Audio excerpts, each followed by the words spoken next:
Greetings, everyone. I am very excited to again be in conversation with Betsy Polatin, and we're going to be talking about your new book, Exploracises, Heaven and Earth Meet in Synchronized Embodiment. And it's a really great book, Betsy. I'm very excited to talk about it today. But let me just briefly introduce you for people Okay. that may not know your background. But she's an internationally recognized breathing, movement, and somatic trauma work specialist. She does a lot of co-teaching with Peter Levine and Gabor Maté.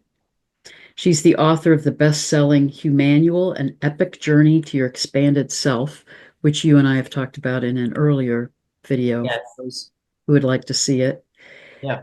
She leads international trainings and integrates, and this is part of what I love in your work, Betsy, you integrate scientific knowledge with ancient spiritual wisdom and develop these ways that we can work with our own process that are very accessible. Oh, So, hopefully, yes. and this new book, Exploracises, is very Aquarian. Oh, yes, yes, I really want to get into how it carries such a strong theme about the interconnectedness of all that is, of yes, bodies, minds, and spirits, but also our interconnectedness with each other, our interconnectedness with the cosmos. yes. And as you often say, Heather, and I bring out in the book, is that this is already there in each of us. And so the Exploracises help us to access some of these lost places, thoughts, feelings, emotions, ways of being that are there. And this book really builds on what you did with Humanual, but talk a little bit about how you got into writing this book and what's been important to you in doing this. Yes. Well, well, first of all, I want to say thank you to you because I think that the videos, the conversations that you put out are so helpful and so uh, helping us guide through these challenging times. So I just want to uh, have that be foundational in our conversation that I really appreciate that and I'm honored to be part of it. So I want to say that. Thank you. Yes. So the Exploracises, it as we have talked a little bit about it, it's a new word, yes, to most people, but to me, in Humanual, I have what are called X, capital E, capital X dash Ursizes or EX dash, X Ursizes or explorations. So the two X's were already there, and I just kind of put them together because if we call them exercises, then people think that it's like, this mindless exercise that we do to strengthen this or that. Whereas the exploricizes include another level of inquiry. And that's really important to develop ourselves and to sort of move on. Um, That's a great way of putting it. And it's also, as I was working my way through the book, it's so much about how do we attune? And so many of us in modern cultures are not in tune with our bodies in particular.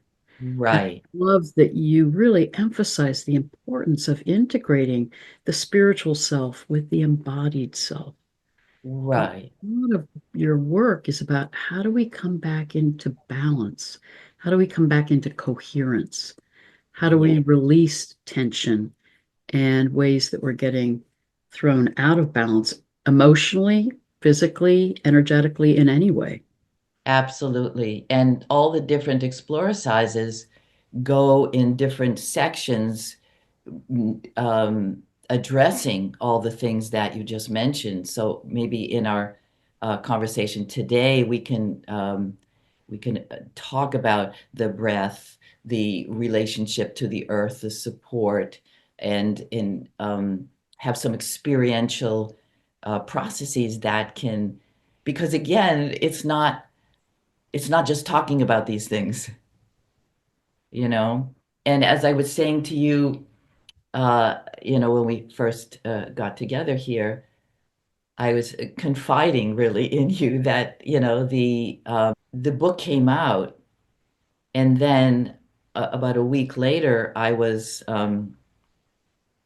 just kind of thinking about it, and it was all of a sudden like, oh, I I really need to take this deeper in myself. I really need to do this.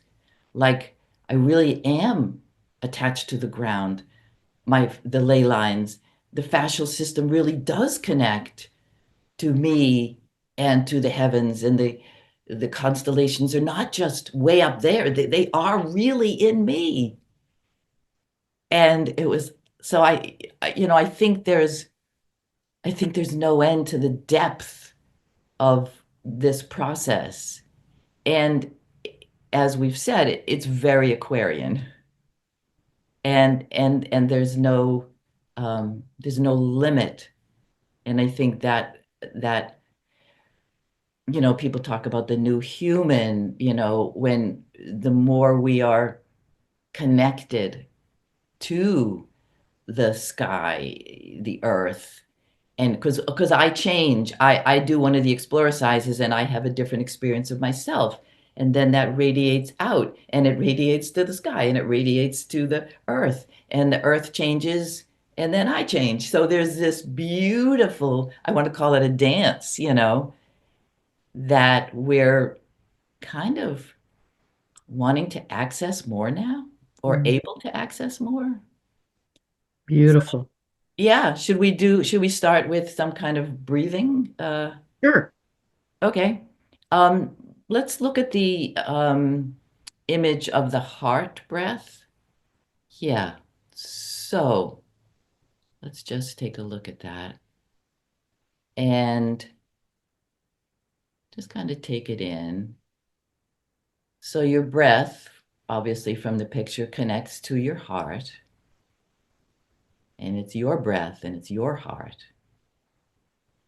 And the air flows into your physical being, and this beautiful dome-shaped diaphragm glides up and down in your rhythm, in your rhythm of this moment, wherever you are in time and space. That's your rhythm.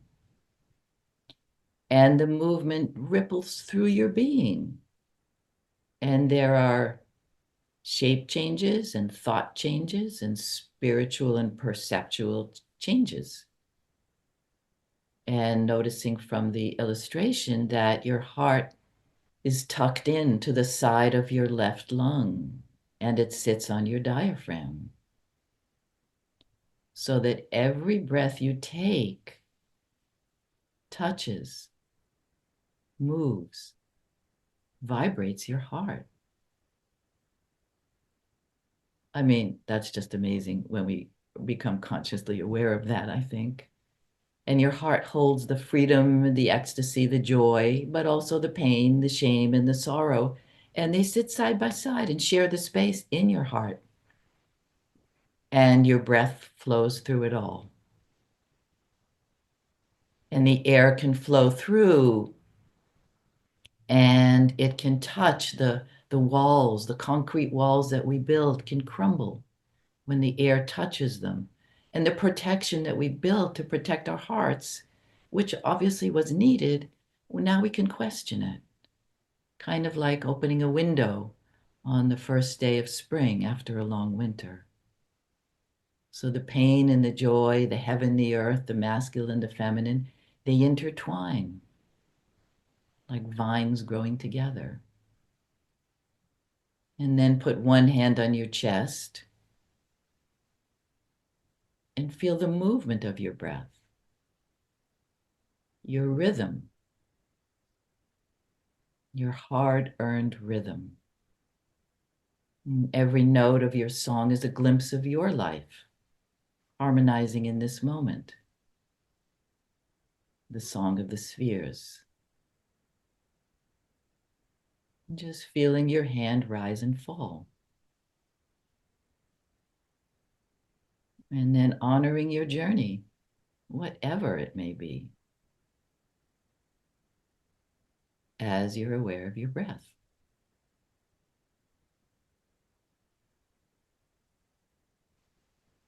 Okay. And just see how that has an effect on your state, any changes in your state. And how would it be to remember that as you move into the next activity, whatever that may be in life, right?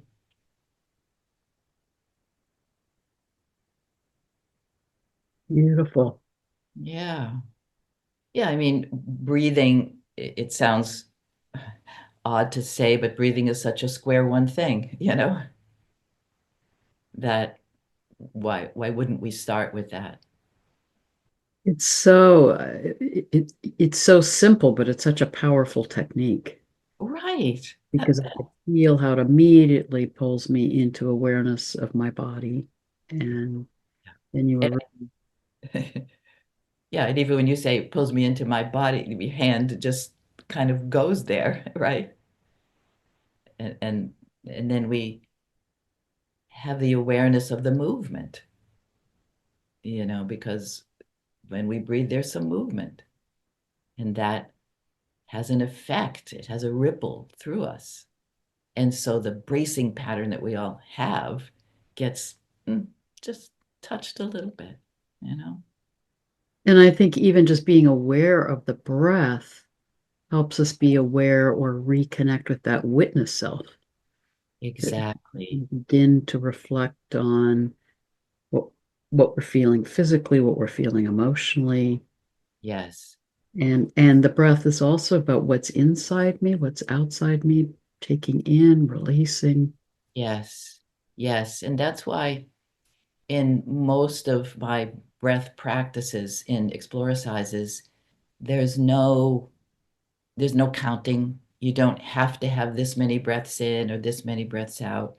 You're actually watching my breath in this moment. I'm not directing it anywhere. Make your breath go here, make the inhale longer, your exhale. I'm not um, manipulating my breath. I'm accepting this moment of where I am. Mm. And of course, the interesting thing about that is when you do that, then your breath does change and go to where you would have wanted it to go if you directed it. Well, it shows that the body has its own harmonic, that if we stop blocking it or getting caught in tension, then Yes, it will guide us back into harmony. yes. And I think that's what a lot of Exploracises is about. That's very well put. I should have added your quote there, but it's well put. Yeah.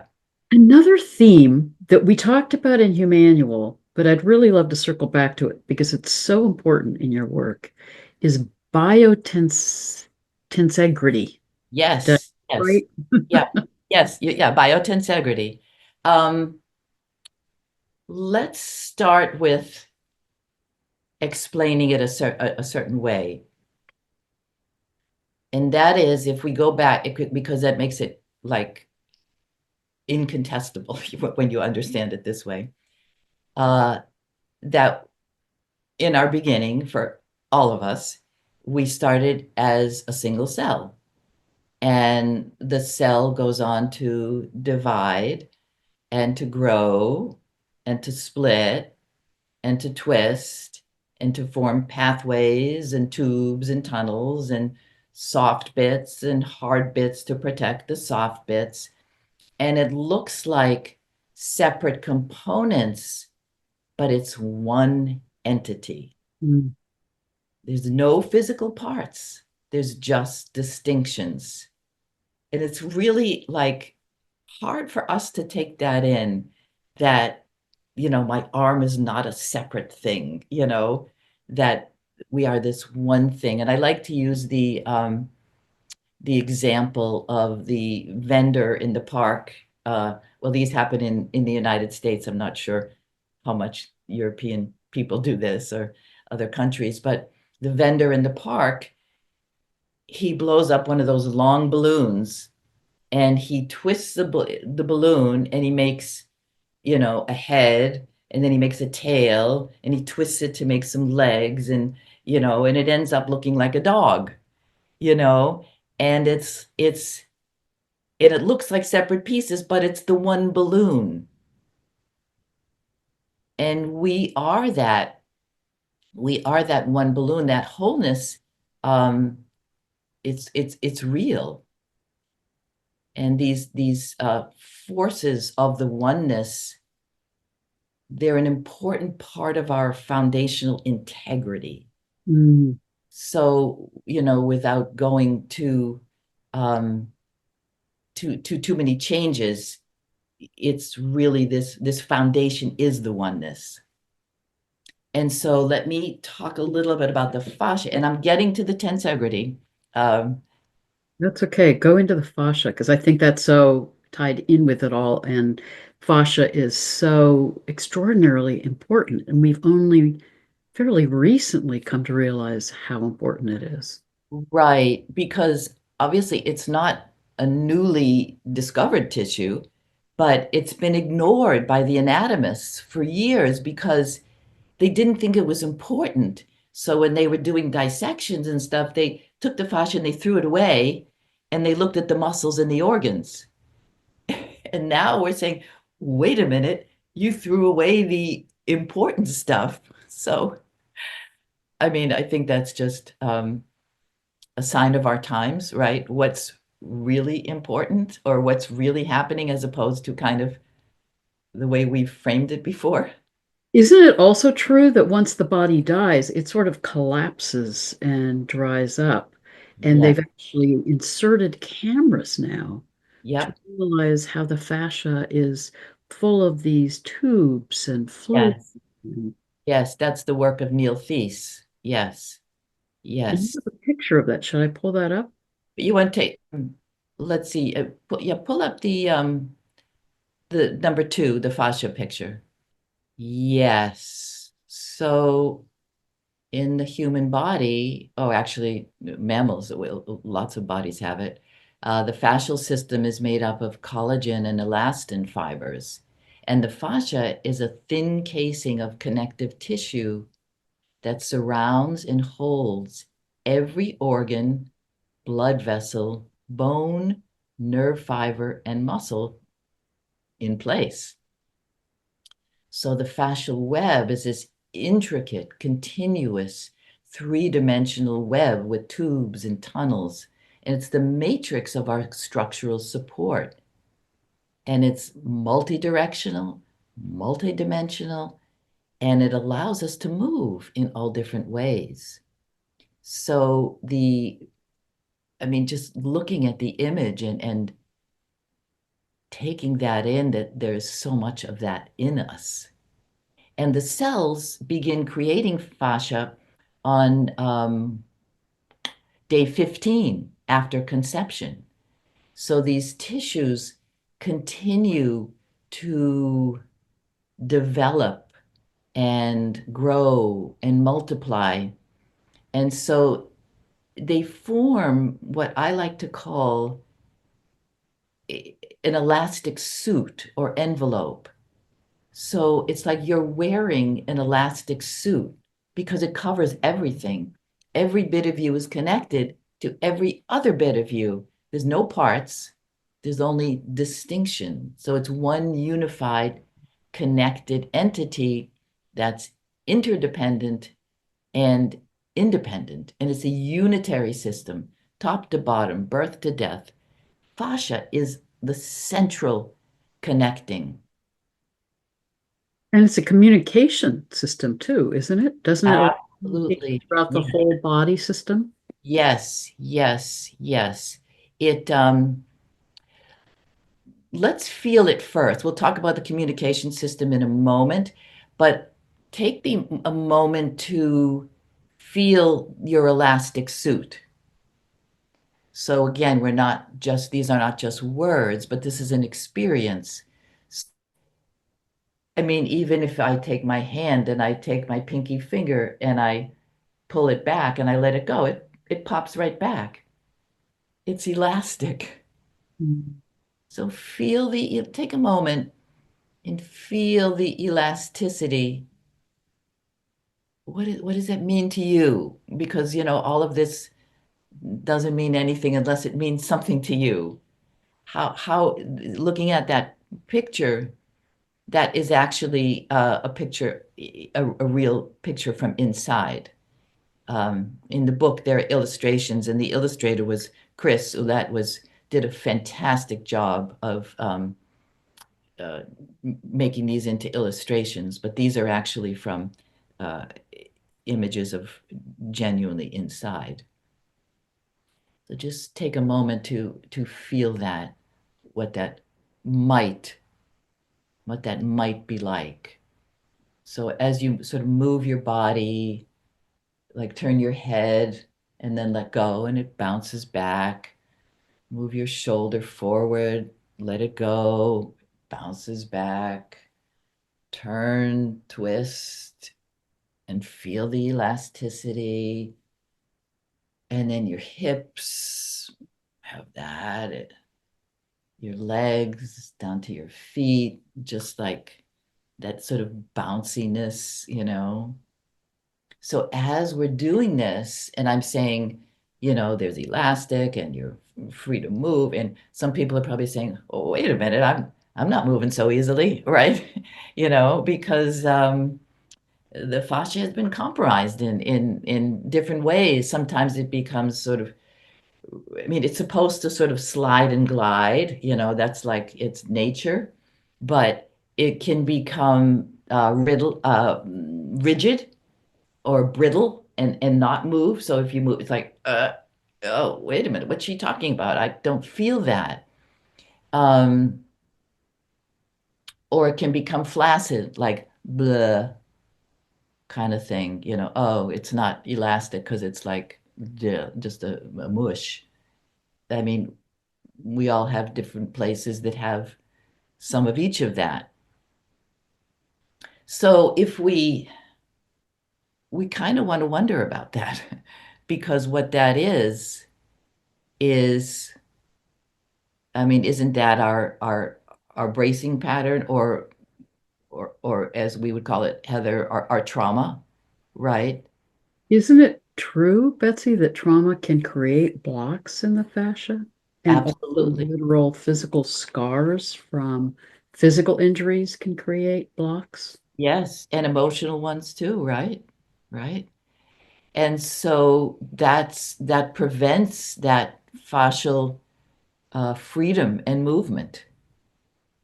And so let's see what we can. So then, people are saying like, okay, well, what can I do about that? What, and there's obviously many things one can do. I mean, in your book, you have wonderful um, things for people to do, and there are other people have suggestions also.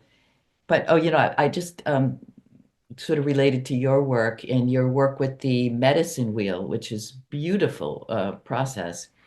Sometimes I think of when you talk about the centrality or the center of that, I think of the fascia as a kind of center also. That when you're in that center, that the fascia is somehow part of that center. Mm, mm. So I just thought I thought of that. Well, and for me, Betsy, when you had us tuning into it, what I was experiencing is it's like we have the World Wide Web inside of us. Yes, the sort of internet and the intranet or something like that, or whatever the word would be. Yes, and it really shifted my whole orientation from thinking of my body as these separate organs Yes. bones, muscles, to being this interconnected whole Right. Which held by the fascia.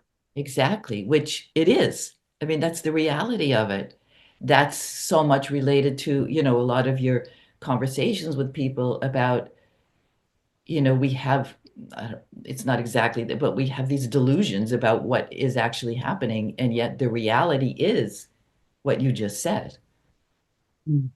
So us waking up from these delusional ideas of the separateness Yes. on so many levels, so many levels.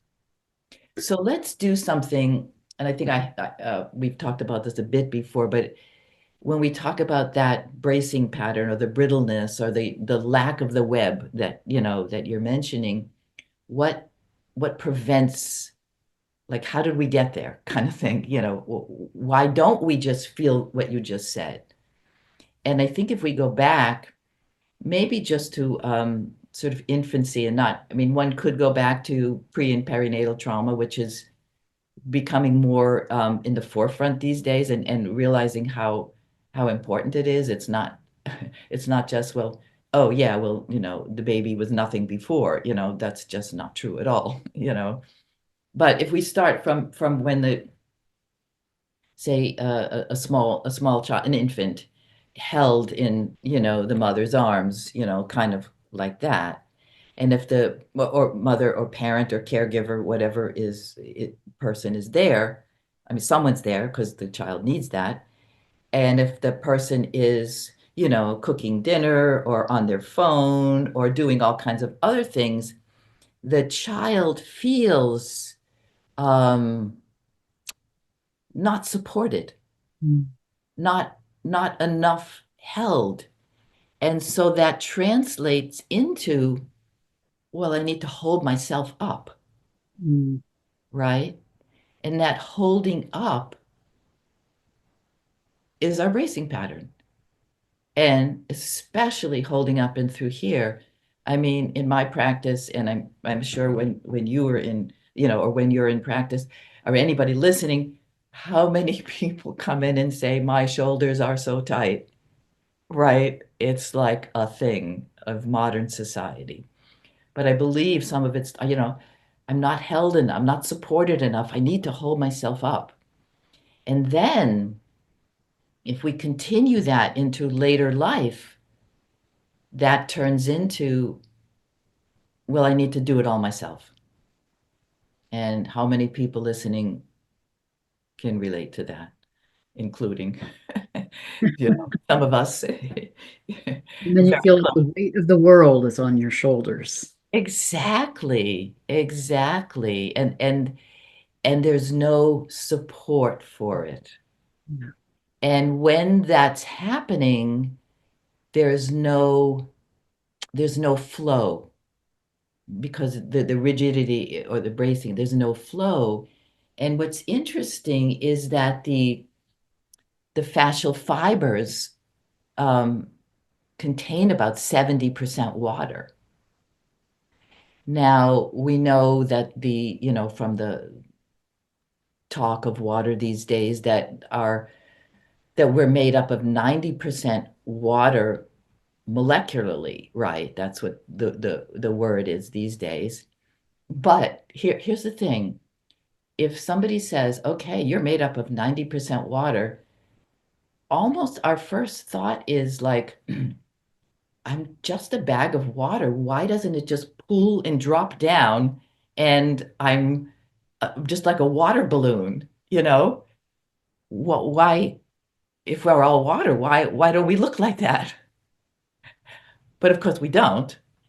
And the reason we don't is the fascia again. So because the fascial network, like you said, the web wraps every part. And so the biological fabric of the body can be likened, say, like to an orange. The outside is the skin, and then underneath it is that sort of white fibrous inner coat, that you can sort of peel. That's a fascial layer. And then you go into the sections. You can, an orange, you break off a section. When you open a section and you look at those little liquid drops, the small membranes, it looks like the little drops that we just saw, right? And so the oranges and we were comprised of these little tightly bags of water, and they're all communicating with each other, creating this soft tissue connecting everything. And as Veda Austin describes, water is consciousness and holds memories. Exactly. And It's like we've got this web of consciousness yes, coming every cell, every bone, every muscle. yep, yep, yep. Maybe show the picture of the number three, the fascia as connective tissue, because again, that picture is from the genuinely from the body. It's a real picture. So is this top and bottom part fascia as well, or is what are Well, we? it's mostly what the illustration is showing is what's in between the Okay. connecting the different tissues. But there probably is more layers of fascia in there too, because it's all layers of fascia, but this one is expanding the actual connecting. Like if you have a muscle fiber, you got a muscle fiber surrounded by fascia, and then there's another muscle fiber next to it that's surrounded by fascia that they get connected. And it's almost like it's a crystalline structure. Yes, that we can definitely we'll get to that, but let's yes, it is a crystalline structure. We'll talk about it in a minute, but I want to talk about it's a sensory organ because all of these pieces build up to its crystalline nature. The It's a sensory, it's like a giant satellite dish. And it's almost as sensitive as skin Mm. because on your skin you can feel like a mosquito, or a drop of dust, or. And so there are 6 times more nerve endings in the fascia than in muscle. And it has 250 million sensory neurons. Like that is a lot of information that is available, right? From the proprioception, from what's happening inside our body. There's a lot of information that the fascia gives us if we pay attention to it, right? So we attune to it through those sensations that we experience. Yes, we attune to it through movement. We attune through it through the sound vibration. It's anything that we do with our physical, or not just with ourselves, our body, ourselves. Anything we do um, will activate, involves the fascia. Mm. Actually, let me tell you this story. This is a good story to demonstrate that. There was a man, a scientist, who wanted to study fireflies. So he went to Malaysia. He got his bungalow, and nighttime came, and he went down to the river. He got a big jar, went down to the river, got a bunch of fireflies, put a top on it, came back to his bungalow, closed all the windows and the doors, and took the cover off. The fireflies were all over the room. One was lighting up over here, another one was over here, another one was over there, and that's the way they were going. As time went on, 2 fireflies over here started to light at the same time. 2 fireflies over here, same time. Synchronized. Yes, these clusters formed. And as we're talking about this, feel that what that is for us, Mm, right? So of course, by the end, they were firing as one. And that's what you mentioned before when you mentioned the coherence. That's the coherence. And so when in ourselves, we've got firings here and firings there and firings, we're discombobulated. And when we're firing as one, the homeostasis and the fascial system is communicating dun dun dun dun dun dun dun dun, instead of kind of thing.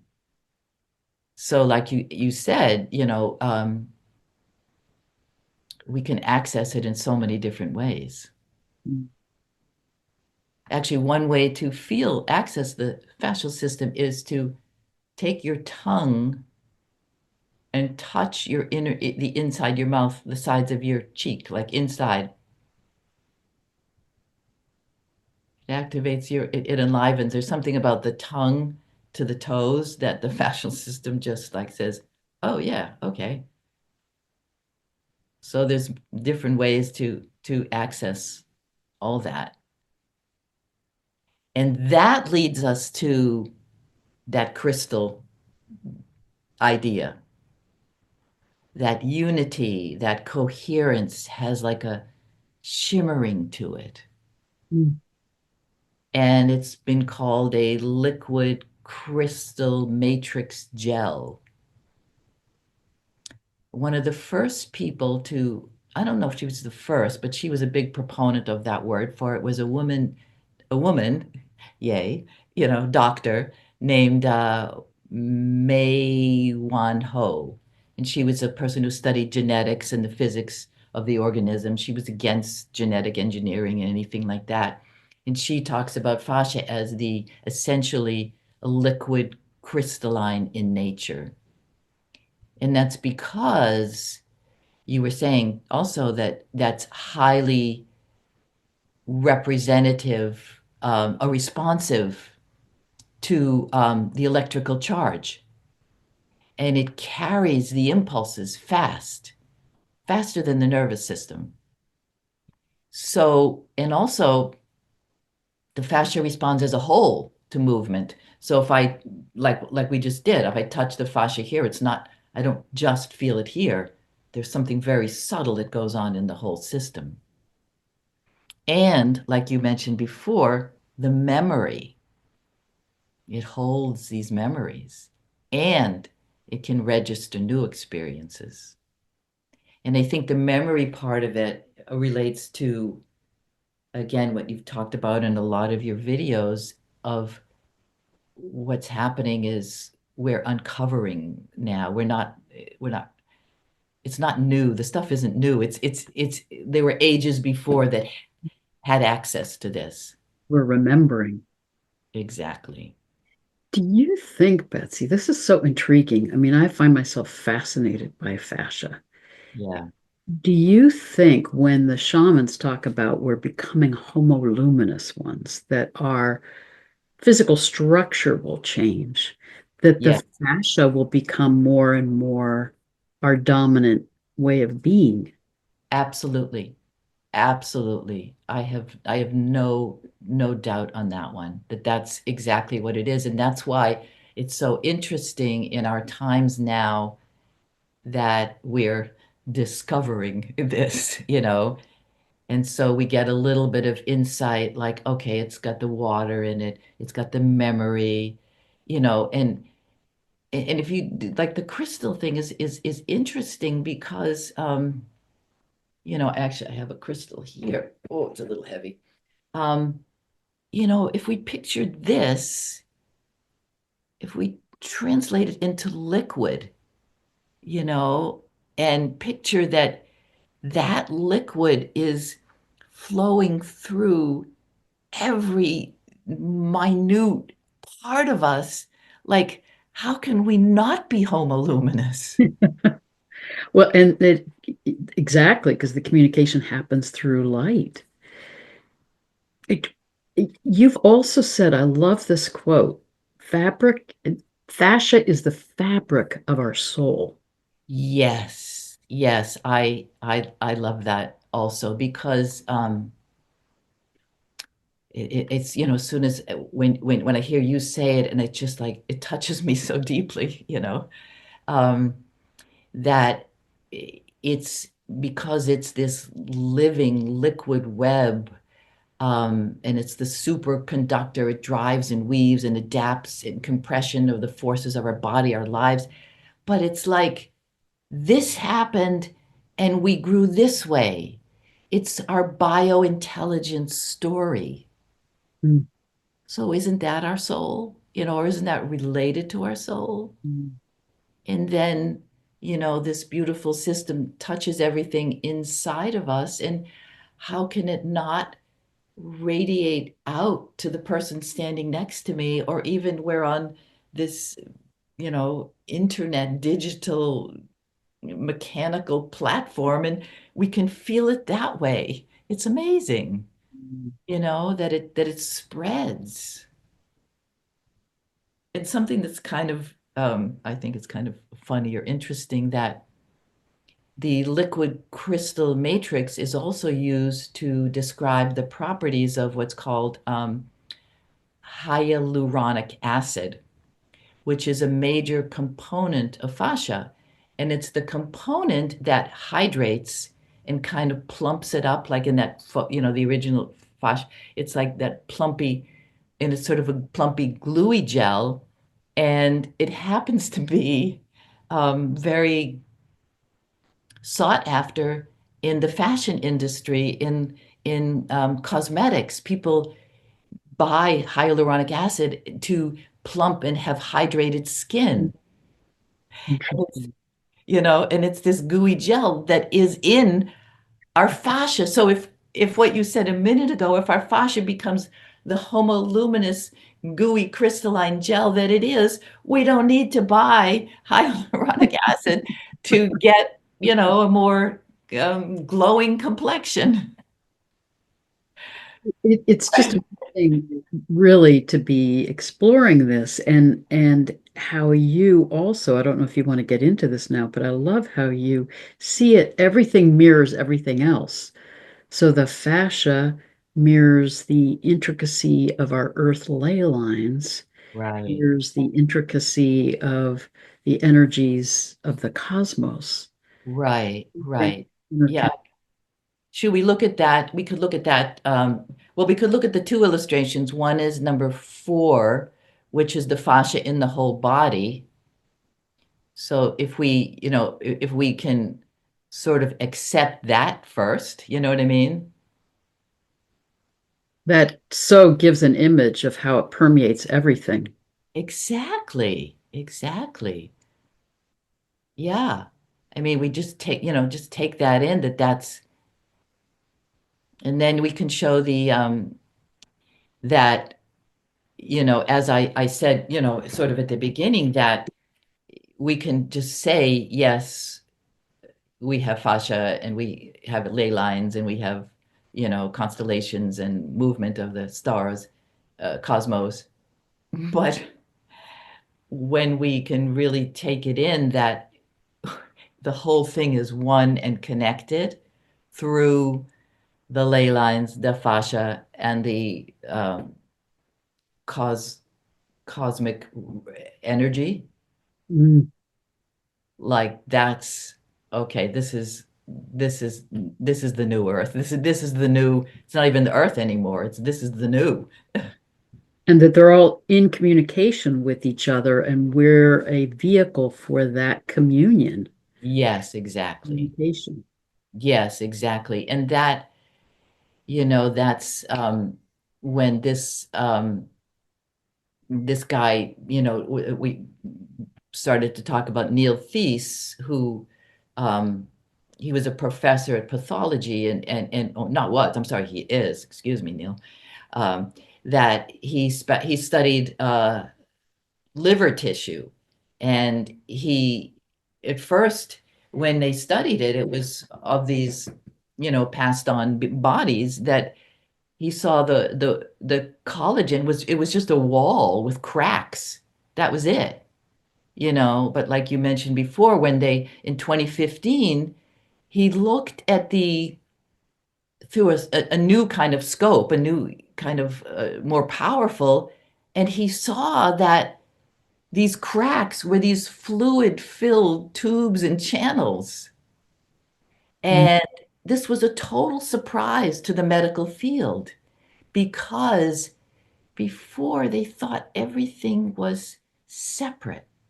mm, And now they see that there's these fluid-filled tubes running through us everywhere that connects us.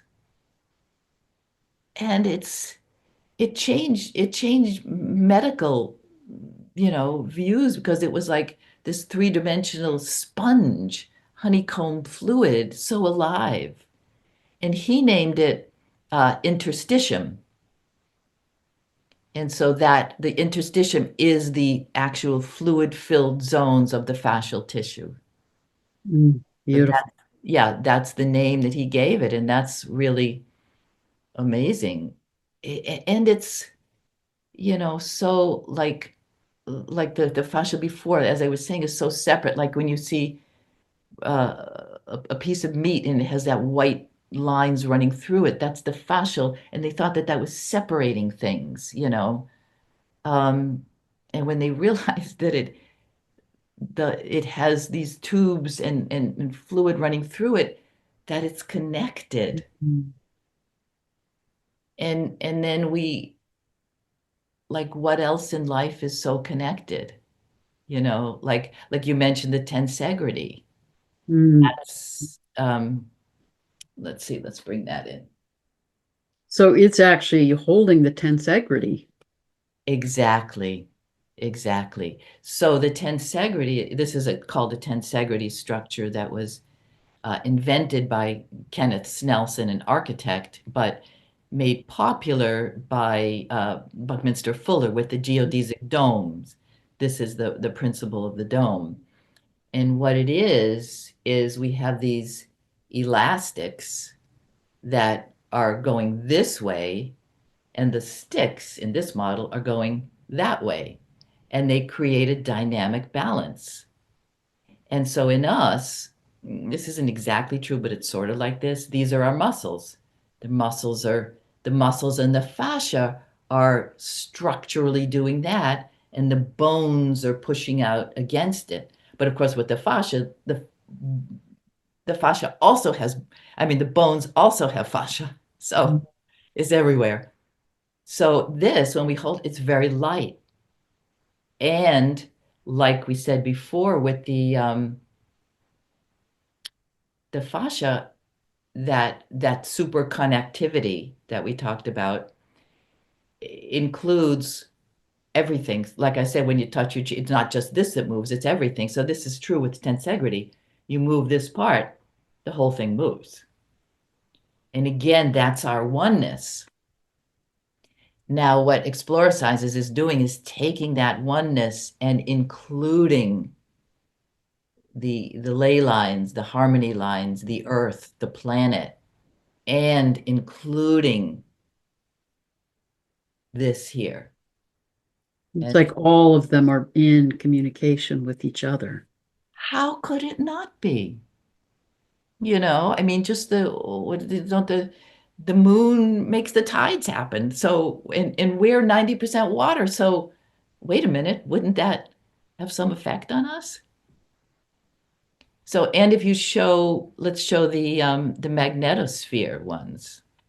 Yeah, that that picture I first saw, there's I actually brought it in to show for many of us who are a little bit older, it used to be this series of life books, Mm, and this is the life book on Earth. It came out in 1962, and this is a reiteration of the drawing, but it has a picture like that.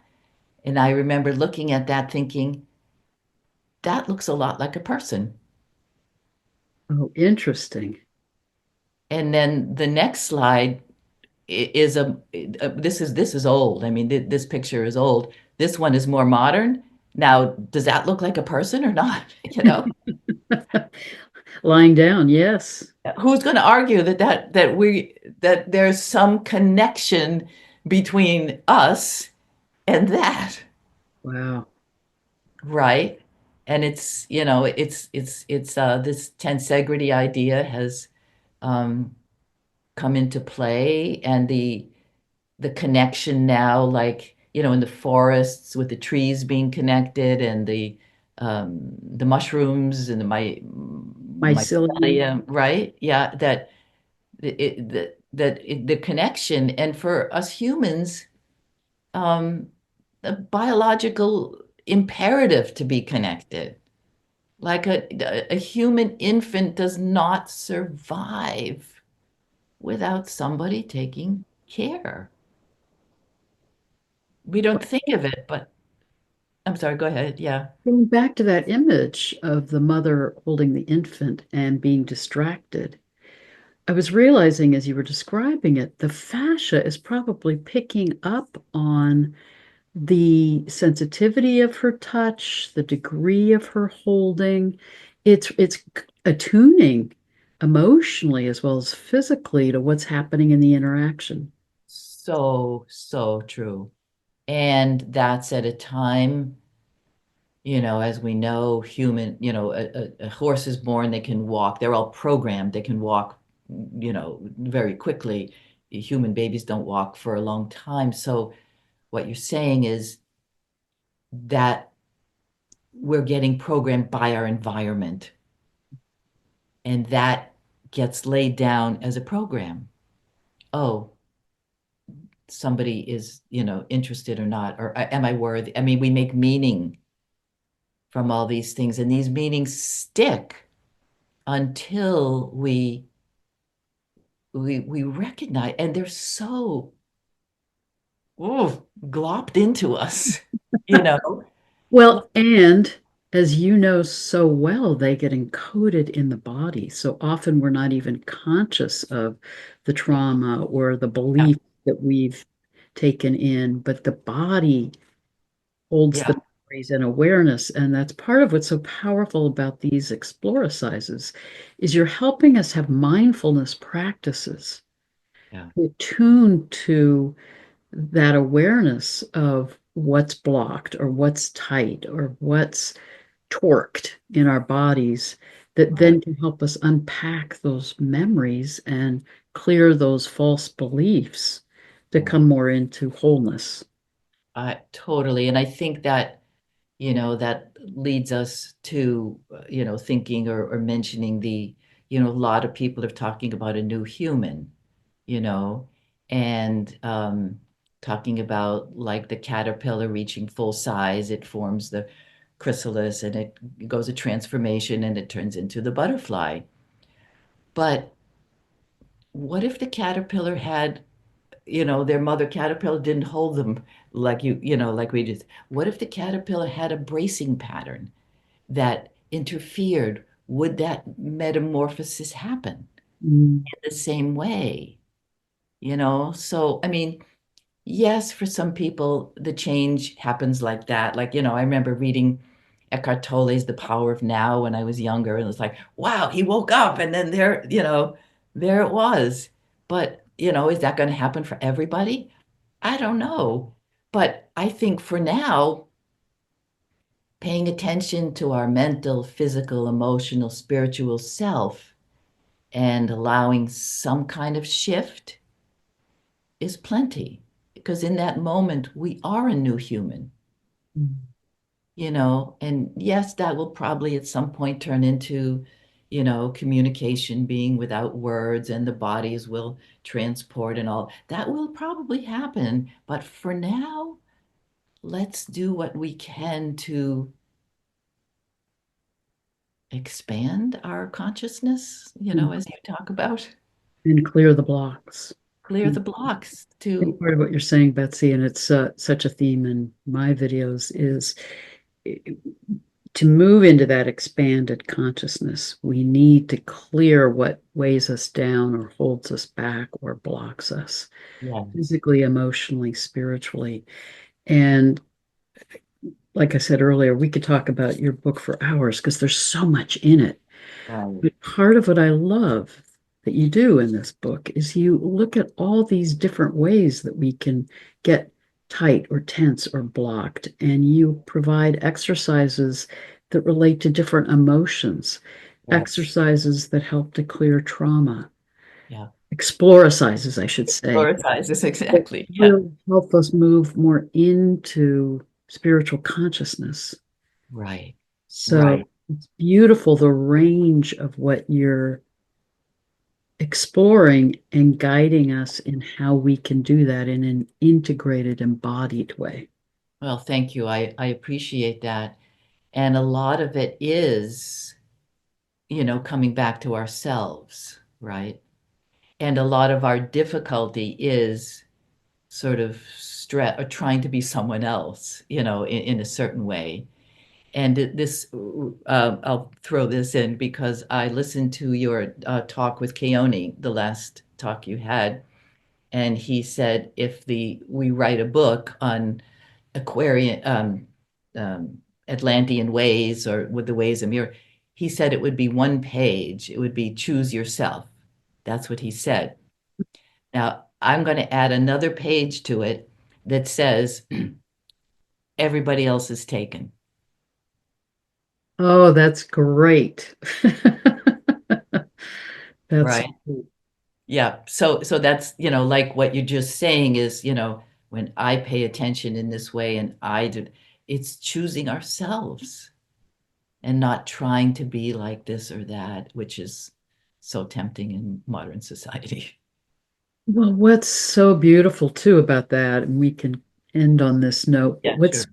beautiful about that is that the Aquarian age is all about our awareness that we're part of this unified whole, but that we're each a very unique fractal expression Exactly. of creative cosmic consciousness.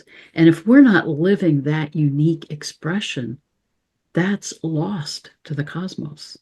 Exactly. Yeah. And you say that so beautifully with your quotes and again, I want to thank you that for your wisdom of how you put your words together because I use your quotes in Exploracises to make it clear, to give the ideas a form. And so I thank you for that.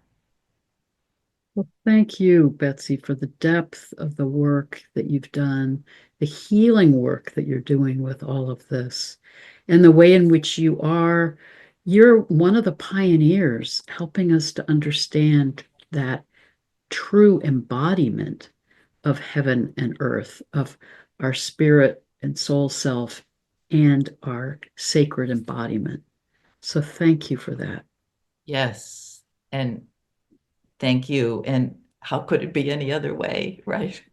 You just It's, have to have the right glasses. it's beautiful. Thank you. Thank And you so much, Heather. I just love our conversations and our time together.